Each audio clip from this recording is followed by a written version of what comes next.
I think anybody who has been with the doctor knows how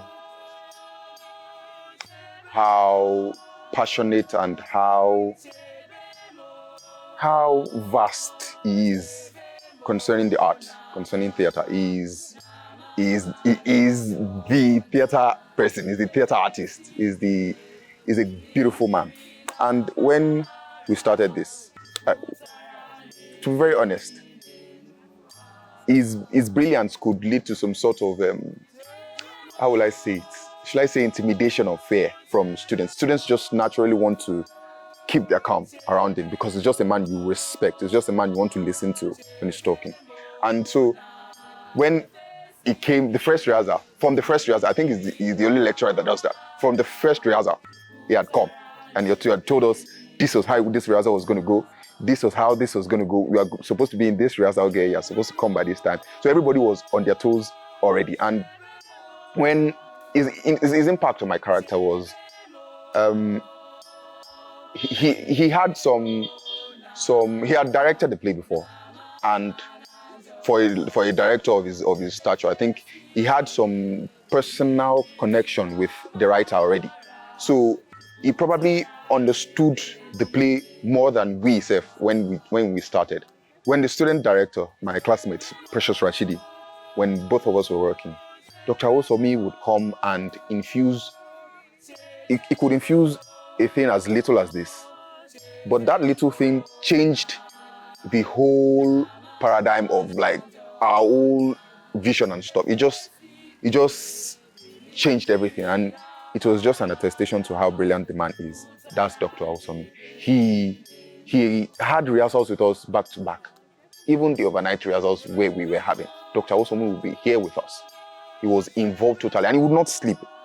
That was why we could not also sleep. We were always on our toes, because even a director of his level, a teacher of his level, was not asleep, was ready to work. Then what excuse do we, for the ordinary 400 level students, have?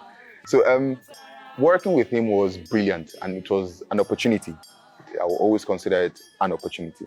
Sometimes I sit down on the ground and I look out there, and then I see our past, something piled up behind us. And then I see our tomorrow, green, flat, vast land. We shall not continue like this.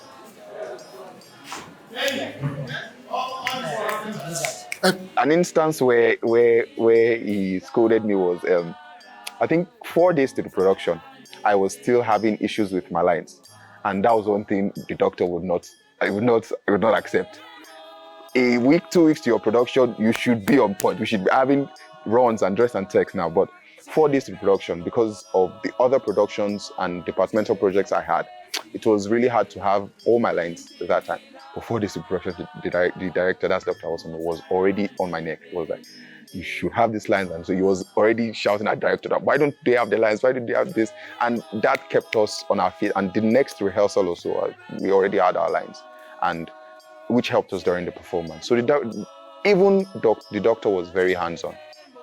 So yeah, that was basically my experience with him. And in spite of it, you know I am not rotting in the brain.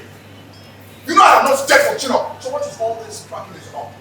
Oh, you feel you are better blessed. Huh? You feel like I am brother here. Your leprosy is not the one that breaks the soul. Huh? It is just on the surface. The kind that spares your toes and spares your hands while you call yourself a man. It is a lie that come up. It is a big, big lie. We are all the same. The Bible laughs at the head of the vulture for its boldness. What is at the bottom of the mouth? Boldness, I tell you.